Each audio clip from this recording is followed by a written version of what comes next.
And today we have a fabulous guest, all the way from India, a good, very, very good friend of mine, Harish, who is the CEO of Itsy Bitsy and Little Birdie craft retailer, bricks and mortar and online. Also the managing director of AEC Offshore Trading, craft manufacturer and exporter. I think I've got all of that right, Harish, is that correct? Yeah, perfect. You're 100% right. So, where'd you find all the time yeah. you know, I know things are going really well. So tell us and tell me and the audience all about you, what you do and what's been going on. Fantastic opportunity. Thank you very much. I really appreciate Craig for giving me this opportunity, this platform. I'm hoping this platform will grow to be the largest community helping each other in the crafting industry. So wish you all the best for that. So now, we are India's largest art and craft retailer. To quickly tell you our story, my wife and I, we used to work in Australia, and we always wanted to come back to India and do something, give something back to our society, community.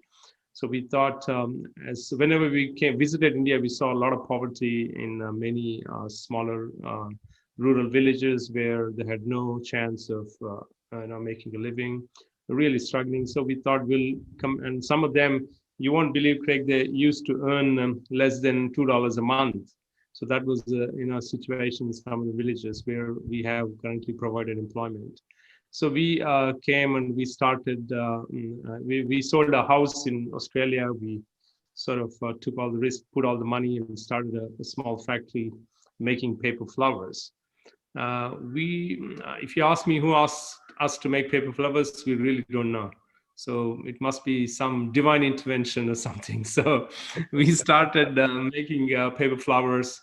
We started teaching all these women in villages to make paper flowers, and we sort of created a market. First we made the product, then we created a market. So we called ourselves the Little Birdie as a brand. We started showing these flowers to some of the customers in Australia, UK, and in UK, a very good friend of mine gave me a break, and he, took our flowers and he was selling it to Hobbycraft and all those companies. And then we started selling into the US market. We directly started working with Hobby Lobby, Michaels, and those days there used to be another chain, Archivers. So then, we expanded our demographics to many other countries. People started loving our flowers. Our flowers are very unique. And every year we used to create lots and lots of new products.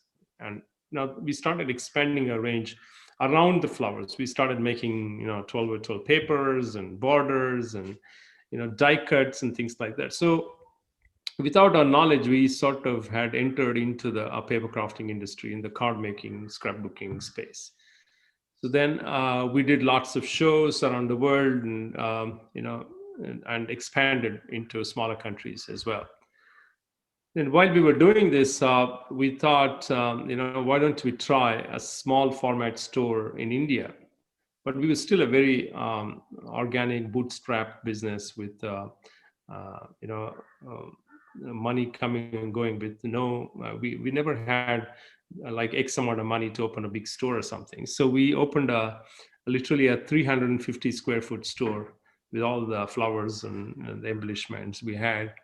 And we called it Itsy Bitsy. So Itsy Bitsy was founded in 2007. By then we had, 2004, we started our manufacturing. So we had about 3 years of manufacturing experience. We started retail in 2007. Itsy Bitsy was really well received by the people, but they really didn't understand what exactly we were trying to do. So it took a lot of effort. We then started going to apartments and schools and teaching everyone what is scrapbooking, what is card making, how do we do things using our embellishments. So then I think by 2010, so 3 years of continuous effort in teaching, training, giving awareness to the common man. gave us some sort of comparative advantage because we were the first mover in the category. So then when we opened a second store in 2012, we got a fairly good response. We were really happy the way people responded. So then we thought, okay, let us go to other parts of India. Then we went to Mumbai, Delhi, opened one store each. Again, started spending a lot of time creating awareness. As you know, India is a very big country, a lot of population, but getting awareness is very, very challenging because capturing a group of people was very critical for us. So eventually, I think we had made a bit of a mark in created our own identity as India's only art and craft store, which was organized. Of course, there are a lot of unorganized art and craft stores around the country, but we came into the modern trade as an organized retailer. So parallelly, we were, as we were working with many other retailers around the world, getting the knowledge, the market knowledge and the trend was very easy for us. Basically, we would go and meet all the buyers in all other countries. And so we would know what is happening. So we would use all our global knowledge in creating products for Itsy Bitsy. So then my wife, has a network of, her name is Rashmi. So she has a network of crafters around the world. I mean, she basically brainstorms with her team and she comes up with all these beautiful, products. So then we both, travel quite a bit as well. Not now, but we used to travel quite a bit. So putting the whole range together was so much fun. And Rashmi would do planograms and we would say, okay, yes, no, yes, no. So then we finally, so every year Itsy Bitsy started expanding its square footage. Today, our Itsy Bitsy stores are around 3,000 square foot formats, the biggest stores. We call them hobby centers, where people can also try their hands on live pottery making. There'll always be demo of scrapbooking, card making, decoupage, and resin art. All these demos will always be going on. It's a fun place of touch, feel, and learn. It's not just a retail. So it's a new format stores we've just launched, and this we've only opened one of those stores, and we're opening another one next week. So we believe we are a very user-friendly format, customer-friendly format. Like if you walk into a Michael's store, it is too big. It'll take me at least 40 minutes to get what I want and get out and get back into my car.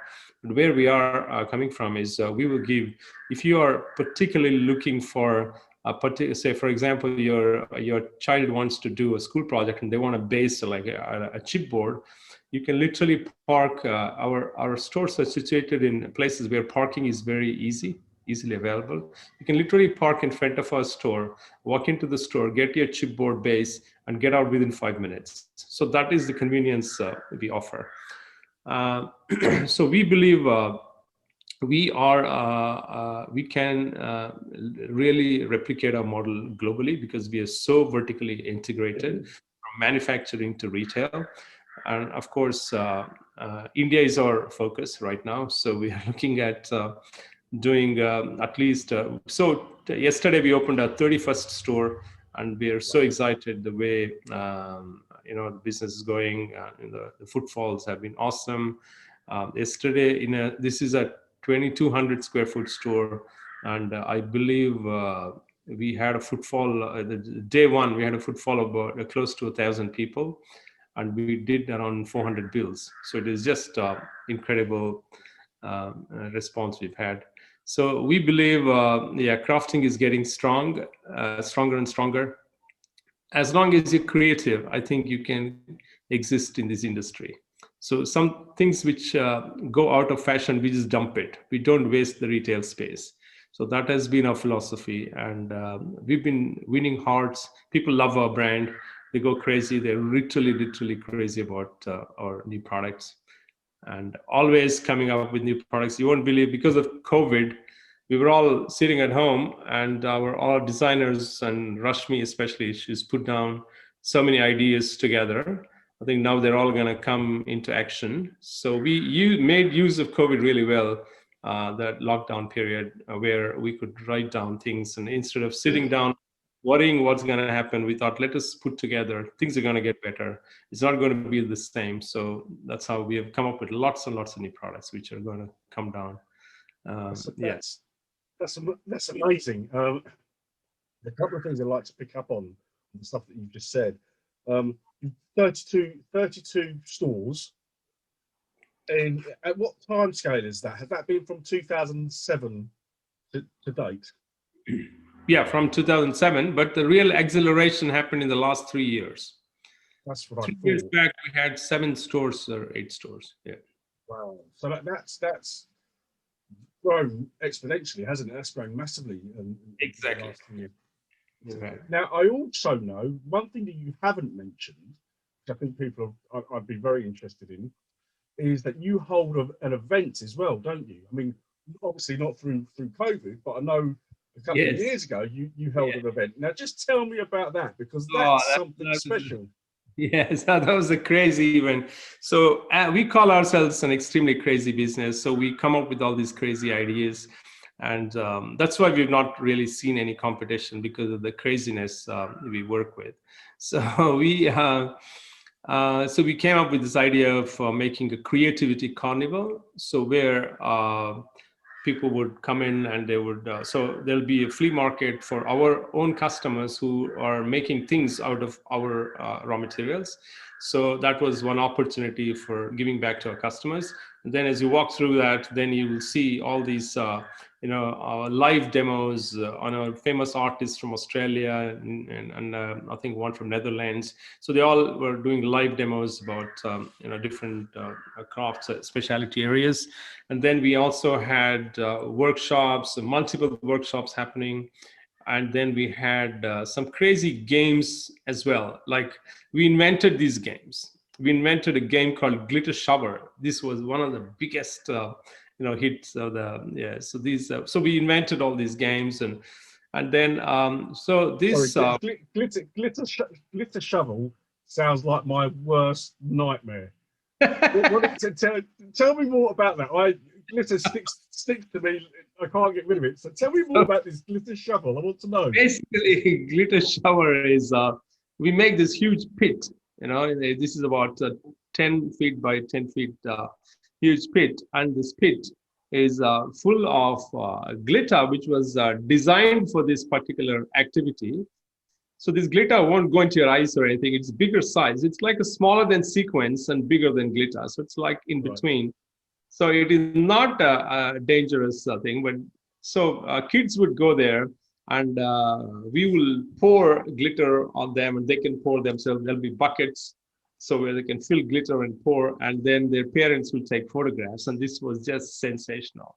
So we give them like 2 minutes in the shower pit. Wow.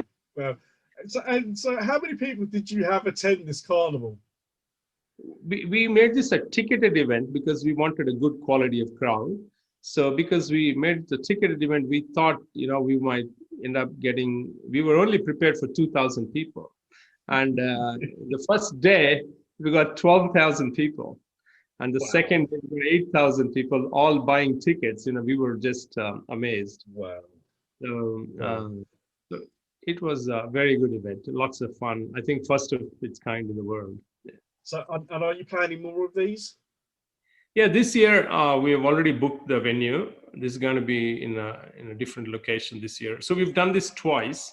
So in 2018 and 2019. 2019 also we got 25,000 visitors. 2018 we got, I think, 23,000. So, and that was max we could actually hold in that venue. So this year the venue is slightly bigger. We can hold about 30,000 people. So it's fantastic. So then, what's been the biggest?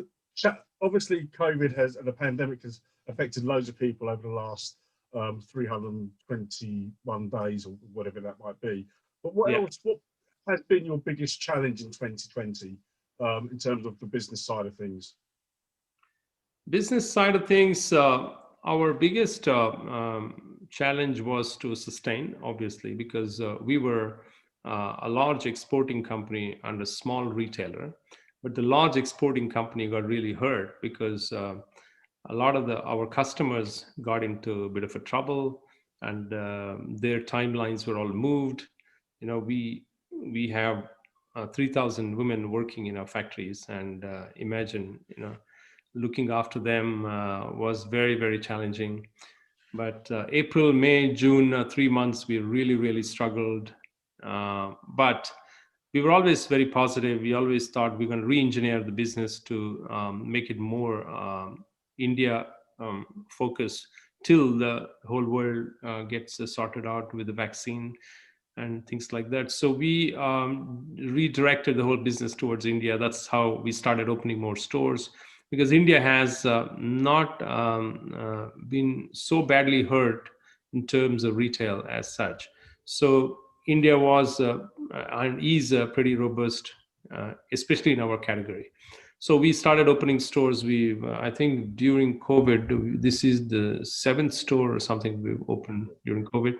And so every store has been breaking records. And it's so that's the whole re-engineering. But still, we still are not going to meet last year's revenue because of all the downside in the exports. So it's still, it looks like we're having lots of activity, but if you come to revenue, we'll be lucky if we reach last year's revenue. It's working a lot harder for yes, the same amount of money, isn't it? Exactly. So if people want to work with you, if people want to get involved in what you're doing, your mission, whether that is Itsy Bitsy or Little Birdie or even the offshore trading, how can they do it? What can they do to get involved with you? We are a very competitive manufacturer to start with. We are, and the beauty of our manufacturing is we can do small batches. So like when, as a buyer, when I used to go to China in the past, I would love something, and that's great, and the price is awesome, and the factories are not geared up to do smaller runs. They would say 10,000 minimum. So whereas in our business, we are geared up to do smaller runs, and we can do private label, we can do, so we can do smaller runs, and we are very flexible. So that's how we've acquired lots and lots of customers around the world. We have customers who place orders for $1,000. We have customers who place orders for $200,000. So we are very flexible. So that's our biggest advantage. If anyone would like to work with us as a business to source, to supply products, we are extremely flexible, extremely creative. And then the next thing is in terms of Itsy Bitsy, we are always looking for products to import from other countries. Itsy Bitsy has 50% of the products in Itsy Bitsy are imported. We represent many American brands, exclusive, some non-exclusive. And we also now represent a UK brand called Wow. They make embossing powders. So we are exclusive distributor for them as well. So we are, always looking for opportunities. But India is a very price-sensitive market. You guys have to have patience. And we are happy to represent brands who from the UK or any other part of the world where we think is suitable for our business. And that's, two parts. One is we're ready to import, another one is export. Yeah. Fantastic. Well, we've known each other for many a year now. And obviously see each other at various different trade shows and everything else. Yeah. But with your knowledge, do you have any top tips for businesses or people that maybe wanted to start out or actually are carrying on in this industry? Do you have any top tips for people? See, if you call us successful today, the position we are in is because we are always listening to our customers, and we are very, very close to our business. Even today, though we have 30 odd stores, we still, go to the store and service customers and understand what they're looking for. We just work as a normal salesperson in the stores whenever we can. So we try to acquire knowledge what the customer is looking for. And Rashmi even today answers some of the emails which are sent to our website. So she wants to also be very close to the customer. So what we believe is, of course, businesses grow, and as a CEO, you will have bigger, challenges to face.